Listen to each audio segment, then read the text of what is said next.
ನಮಸ್ತೆ ಎಜಿ ನ್ಯೂಸ್ಗೆ ಸ್ವಾಗತ. ತಿಪಟೂರು ನಗರದ ಪ್ರವಾಸಿ ಮಂದಿರದಲ್ಲಿ ಭೀಮ್ ಆರ್ಮಿ ಸಂಘಟನೆಯ ಸಭೆಯನ್ನ ತುಮಕೂರು ಜಿಲ್ಲಾಧ್ಯಕ್ಷರು ಆದ ಅಯ್ಯಪ್ಪನಪಾಳ್ಯ ಶ್ರೀನಿವಾಸ್ ಅವರ ಆದೇಶದಂತೆ ನಡೆಸಲಾಗಿದೆ. ಸಭೆಯಲ್ಲಿ ವಿವಿಧ ಹುದ್ದೆಗಳಿಗೆ ಕಾರ್ಯಕರ್ತರನ್ನ ಸರ್ವಾನುಮತದಿಂದ ಆಯ್ಕೆ ಮಾಡಿ ಅಧಿಕೃತವಾಗಿ ಘೋಷಣೆ ಮಾಡಲಾಗಿತ್ತು. ತಿಪಟೂರು ವಿಭಾಗೀಯ ಪ್ರಧಾನ ಕಾರ್ಯದರ್ಶಿಯಾಗಿ ಕೀರ್ತಿ ಹತ್ಯಾಳ್, ವಿಭಾಗೀಯ ಕಾರ್ಯಾಧ್ಯಕ್ಷರಾಗಿ ಜಗದೀಶ ಗಿಣಕಿಕೆರೆ, ತುರುವೇಕೆರೆ ತಾಲೂಕು ಅಧ್ಯಕ್ಷರಾಗಿ ಹಕ್ಕೆರೆ ರಾಮಚಂದ್ರ ಅವರನ್ನ ನೇಮಕ ಮಾಡಲಾಗಿದೆ. ಇದೇ ವೇಳೆ ತಿಪಟೂರು ತಾಲೂಕು ನಗರ ಅಧ್ಯಕ್ಷರಾಗಿ ಪ್ರತಾಪ್ ಪಾಳೇಕರ್, ವಿದ್ಯಾರ್ಥಿ ಘಟಕದ ಅಧ್ಯಕ್ಷರಾಗಿ ಅಬ್ದುಲ್ ರೆಹಮಾನ್ ಹಾಗೂ ಕಾರ್ಮಿಕ ಘಟಕದ ಅಧ್ಯಕ್ಷರಾಗಿ ಇಂದಿರಾನಗರ ಮಹೇಶ್ ಅವರನ್ನ ನೇಮಿಸಲಾಗಿದೆ. ಸಭೆಯಲ್ಲಿ ಭಾಗವಹಿಸಿದ ಎಲ್ಲ ಕಾರ್ಯಕರ್ತರ ಸರ್ವಾನುಮತದ ಒಪ್ಪಿಗೆ ಮೇರೆಗೆ ಈ ನೇಮಕಾತಿಗಳನ್ನು ಘೋಷಿಸಲಾಗಿದೆ.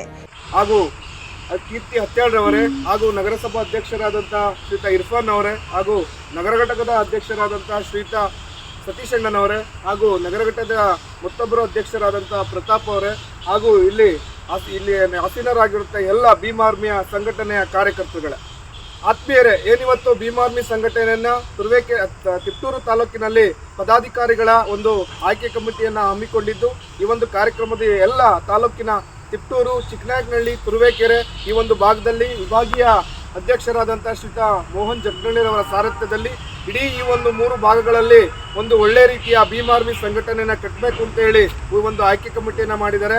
ಹಾಗೆ ಎಲ್ಲ ನನ್ನ ಆತ್ಮೀಯ ಕಾರ್ಯಕರ್ತರೆ, ಈ ಒಂದು ಭೀಮ್ ಆರ್ಮಿ ಸಂಘಟನೆದು ಬಾಬಾ ಸಾಹೇಬ್ ಅಂಬೇಡ್ಕರ್ ಹೇಳಿರೋ ಹಾಗೆ ಒಂದು ಸಂವಿಧಾನದಲ್ಲಿ ಅಡಿಯಲ್ಲಿ ಬರುವಂತಹ ಎಲ್ಲ ಪ್ರತಿಯೊಬ್ಬರು ಒಂದು ಜಾತಿ ಆಗಲಿ ಯಾವುದೇ ಒಂದು ಕುಲಕ್ಕಾಗಲಿ ಬಾಬಾ ಸಾಹೇಬ್ ಅಂಬೇಡ್ಕರ್ ಸಂವಿಧಾನವನ್ನು ಕೊಟ್ಟಿಲ್ಲ.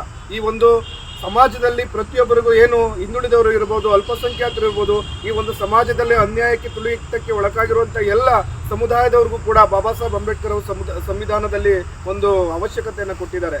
ಹಾಗೆ ಈ ಒಂದು ಭೀಮ್ ಆರ್ಮಿ ಸಂಘಟನೆಯನ್ನು ಇಡೀ ತಿಪಟೂರು, ತುರುವೇಕೆರೆ ಹಾಗೂ ಚಿಕ್ಕನಾಯಕನಹಳ್ಳಿಯಲ್ಲಿ ನಾವು ಉತ್ತಮವಾಗಿ ಭೀಮ್ ಆರ್ಮಿಯ ಸಂಘಟನೆಯನ್ನು ಕಟ್ತೀವಿ. ಈ ಒಂದು ನಮ್ಮನ್ನು ಆಯ್ಕೆ ಮಾಡಿರುವಂತಹ ಜಿಲ್ಲಾ ಅಧ್ಯಕ್ಷರಾದಂಥ ಶ್ರೀಯುತ ಶ್ರೀನಿವಾಸ ಅವರಾಗಿರ್ಬೋದು, ಹಾಗೆ ವಿಭಾಗೀಯ ಅಧ್ಯಕ್ಷರಾದಂಥ ಕೀರ್ತಿ ದೊಡ್ಗುಣಿಯರಾಗಿರ್ಬೋದು, ಅವರ ಸಮ್ಮುಖದಲ್ಲಿ ಕೂಡ ನಾವು ಈ ಒಂದು ಸಂಘಟನೆ ಕಟ್ತೇವೆ. ಬಾಬಾ ಸಾಹೇಬ್ ಅಂಬೇಡ್ಕರ್ ಅವರು ಒಂದು ಮಾತನ್ನು ಹೇಳ್ತಾರೆ, ನನ್ನ ಜೀವನದುದ್ದಕ್ಕೂ ದುಃಖ ದುಮ್ಮಾನವನ್ನು ಅನುಭವಿಸುತ್ತಾ ಒಂದು ವಿಮೋಚನಾ ರಥವನ್ನು ಎಳೆದು ತಂದಿದ್ದೇನೆ. ಸಾಧ್ಯವಾದರೆ ಮುನ್ನಡೆಸಿಲ್ಲವಾದರೆ ಅಲ್ಲೇ ಬಿಟ್ಟು ಬಿಡಿ ಅಂತ ಹೇಳ್ತಾರೆ. ಹಾಗೆ ನಾವು ಯಾರೇ ಆಗಲಿ ನಮ್ಮ ಕೈಲಿ ಆದರೆ ಮಾತ್ರ ನಾವು ಒಳ್ಳೆ ಕೆಲಸವನ್ನು ಮಾಡೋಣ.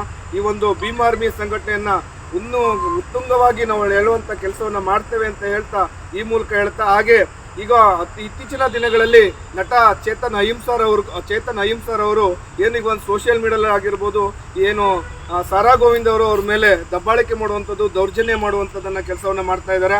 ಯಾಕೆಂದರೆ ಚೇತನ್ ಅಹಿಂಸರ್ ಅವರು ಯಾವುದೋ ಒಂದು ಸಮುದಾಯ ಆಗಲಿ ಮತ್ತೊಂದಾಗಲಿ ಇದ್ರ ಪರವಾಗಿದ್ದಂಥವರಲ್ಲ. ಅವರು ಹಿಂದುಳಿದ ಪರವಾಗಿ ಇಡೀ ಕರ್ನಾಟಕದ ರಾಜ್ಯದಾದ್ಯಂತ ಏನು ಹಿಂದುಳಿದವರು ಇರ್ಬೋದು, ಅಲ್ಪಸಂಖ್ಯಾತರು ಇರ್ಬೋದು, ಅವರ ಪರವಾಗಿ ನೊಂದವರ ಪರವಾಗಿ ಅವರು ಕೆಲಸ ಕಾರ್ಯವನ್ನು ಮಾಡ್ತಾ ಇದ್ದಾರೆ. ಏನು ಸಾರಾ ಗೋವಿಂದ್ ಅವರು ನಟ ಚೇತನ್ ಅವ್ರನ್ನ ದುರುದ್ದೇಶದಿಂದಲೇ ಇಟ್ಕೊಂಡು ಯಾವುದೋ ಒಂದು ವಿಚಾರವನ್ನು ತೆಗೆದುಕೊಂಡು ಡಾಕ್ಟರ್ ರಾಜ್ಕುಮಾರ್ ಅವರ ಸ್ಮಾರಕ ಭವನ ಆಗಿರ್ಬೋದು, ಇಡೀ ರಾಜ್ಯದಾದ್ಯಂತ ಅದೊಂದು ಗೊತ್ತಿರೋಂಥ ವಿಚಾರನೇ. ಆದರೆ ಇದು ಕಾನ್ಸೆಪ್ಟ್ ಅದರಲ್ಲಿಲ್ಲ.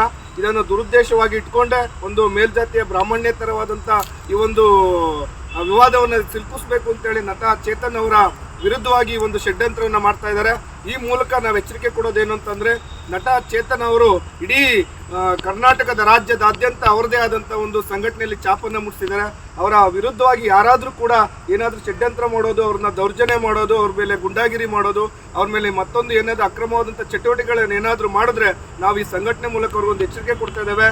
ಮುಂದಿನ ದಿವಸಗಳಲ್ಲಿ ಏನಾದರೂ ಅವ್ರನ್ನ ತೇಜೋವಧೆ ಮಾಡೋದಾಗಿರ್ಬೋದು, ಅವ್ರನ್ನ ಅನ್ಯಾಯಕ್ಕೆ ಒಳಗಾಗುವಂಥ ಬೇರೆ ಬೇರೆ ಅಕ್ರಮ ಚಟುವಟಿಕೆಯಲ್ಲಿ ನೀವೇನಾದರೂ ಮಾಡಿದ್ರೆ ನಿಮಗೆ ಕೂಡ ನಾವು ಭೀಮ್ ಆರ್ಮಿ ಸಂಘಟನೆಯಿಂದ ಎಚ್ಚರಿಕೆ ಗಂಟೆಯನ್ನು ಕೊಡ್ತಿದ್ದೇವೆ.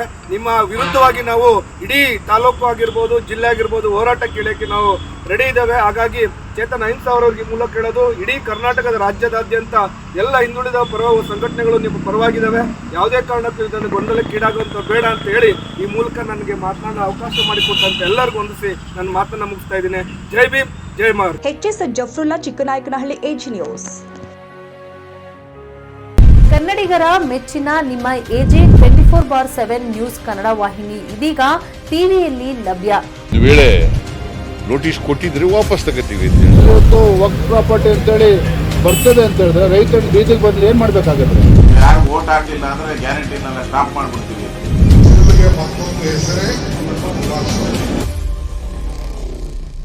ಕರ್ನಾಟಕ ಮತ್ತು ದೇಶ ವಿದೇಶ 360 ಡಿಗ್ರಿ ಸುದ್ದಿ ಹಾಗೂ ಉತ್ತರ ಕರ್ನಾಟಕ ಬೆಳಗಾವಿ, ಬಾಗಲಕೋಟೆ, ಧಾರವಾಡ, ಹಾವೇರಿ, ಗದಗ, ಬಿಜಾಪುರ ಜಿಲ್ಲೆಯ ಕ್ಷಣ ಕ್ಷಣದ ವಿವರವನ್ನ ಪಡೆಯುವುದಕ್ಕೆ AJ 24/7 ನ್ಯೂಸ್ ಕನ್ನಡ ವಾಹಿನಿಯನ್ನ ಲೈಕ್ ಮಾಡಿ, ವಿಡಿಯೋಗಳನ್ನ ಶೇರ್ ಮಾಡಿ, ಕಮೆಂಟ್ ಮಾಡುವ ಮೂಲಕ ನಮ್ಮ ವಾಹಿನಿಗೆ ಸಹಕಾರ ನೀಡಿ ಮತ್ತು ಚಾನೆಲ್ ಅನ್ನ ಸಬ್ಸ್ಕ್ರೈಬ್ ಮಾಡಿ. ಧನ್ಯವಾದಗಳು.